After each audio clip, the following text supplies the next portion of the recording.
Olá, o que é endometriose? Por que causa infertilidade?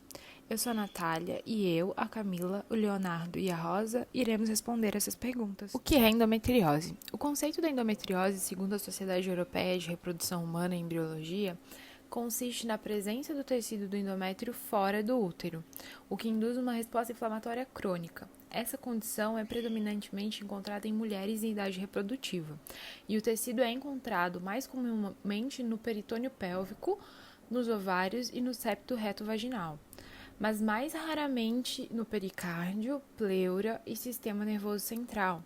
É uma doença causada por uma combinação de fatores genéticos, hormonais e imunológicos, considerada a doença da mulher moderna devido ao padrão de vida atual. Uma mulher que tem menos filhos, engravida mais tarde, adquire hábitos e estilos de vida que causam maiores níveis de estresse.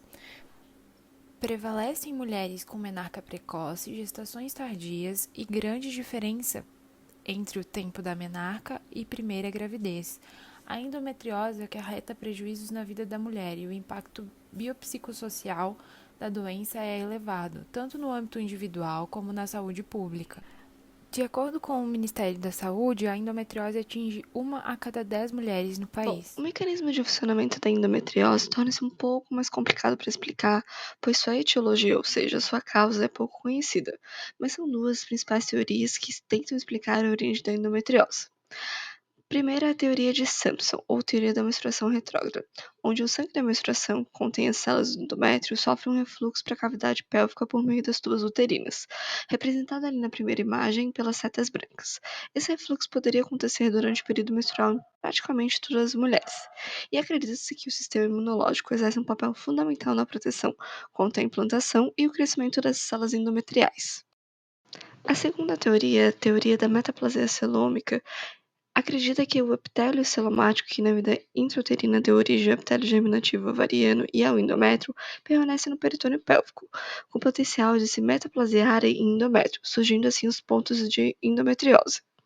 Além disso, duas outras teorias também são bastante citadas nas referências: teoria de disseminação linfática e hematogênica e a teoria de indução tumoral. Independente das teorias de causa, o mecanismo de adesão das células endometriais em locais fora do comum é conhecido e ocorre pela indução das moléculas de adesão, bem como a superexpressão de betaloproteinases de matriz e ativadores de plasmogênio, que garantem a destruição local da matriz celular na endometriose e, posteriormente, a sua multiplicação, invadindo assim diferentes tecidos do corpo. O estresse oxidativo e os radicais livres de oxigênio são mediadores inflamatórios envolvidos na fisiopatologia da doença. Danificam as hemácias e as células endometriais, e como consequência ocorre a ativação de fagócitos mononucleares. Também é importante destacar o papel dos hormônios que estimulam o crescimento do endométrio. Sendo um espelho do ciclo ovariano, ele corresponde de maneira consistente às flutuações de concentrações de hormônios gonotróficos e ovarianos. Por isso é uma patologia estrógeno dependente, pois ela depende dessa flutuação para ocorrer o espessamento e também a descamação. Agora, através dessa animação, a gente consegue ver o funcionamento da endometriose melhor. Aqui a gente está vendo a parede do endométrio sofrendo espessamento, causado pelos hormônios gonotróficos e ovarianos que estimulam essa parede. Quando acontece a endometriose, focos do tecido endometrial que crescem em outros lugares também sofrem a ação desses hormônios. Então a gente vai ver agora um ponto de endometriose que está no útero, mas na parte externa dele. A gente consegue verificar através dessas pequenas manchas, que são esses pontos de endometriose. Com a ação dos hormônios, eles crescem, eles então têm um espessamento, e conforme a flutuação dos hormônios, eles também descansam. Relevância biológica.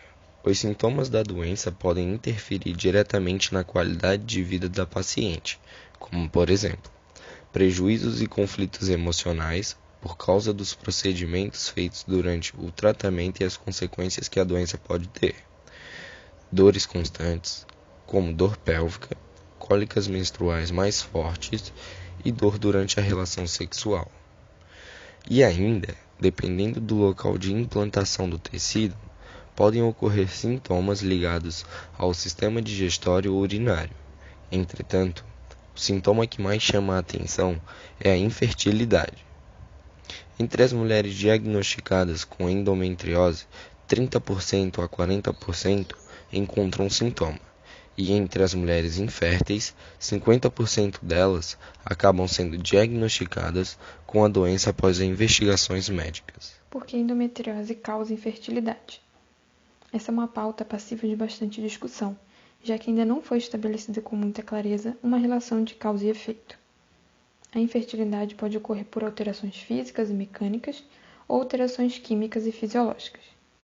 Entre os impedimentos mecânicos, existe a relação com a distorção anatômica, já que o tecido em crescimento fora do padrão forma uma barreira à passagem do óvulo, caso comum quando o tecido ectópico endometrial aparece aderido ao interior das tubas uterinas, fechando o canal onde se daria o encontro das células reprodutoras na fecundação.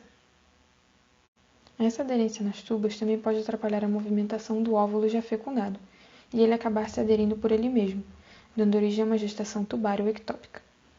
Também são causas mecânicas a inviabilidade do endométrio de sustentar o embrião em desenvolvimento, devido à fina espessura e formação de cistos ou endometriomas nos ovários, que diminuem a reserva ovariana.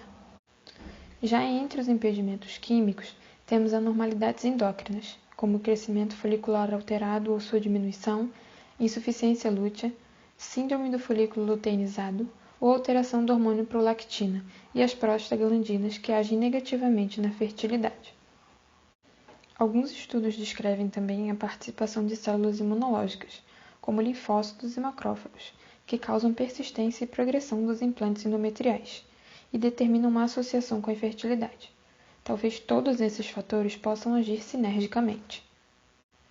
A endometriose pode ainda produzir uma fibrose que envolve os ovários, impedindo a liberação do óvulo. Pode também interferir no desenvolvimento da gestação, alterando o processo de clivagem e o desenvolvimento do embrião, aumentando desta forma o risco de abortos espontâneos. Endometriose tem cura? A cura nessa patologia é tratada como um assunto polêmico. Não existe comprovação de que a endometriose tem cura única ou definitiva.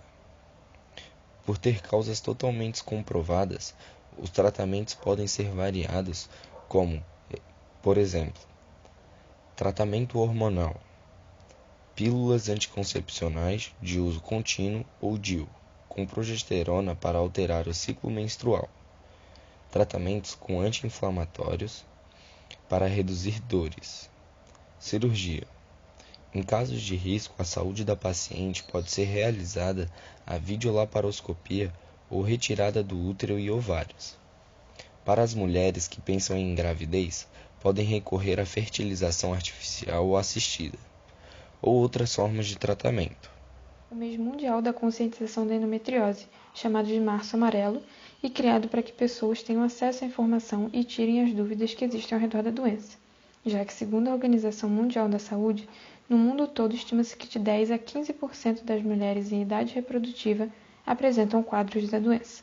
Existe também o projeto de lei número 3047 de 2019, que institui o dia 13 de março como Dia Nacional de Luta contra a Endometriose e institui a Semana Nacional de Educação Preventiva e de Enfrentamento à Endometriose, com o objetivo de incluir toda a sociedade no esforço de conscientizar sobre a doença e permitir que cada vez mais mulheres tenham acesso ao diagnóstico precoce.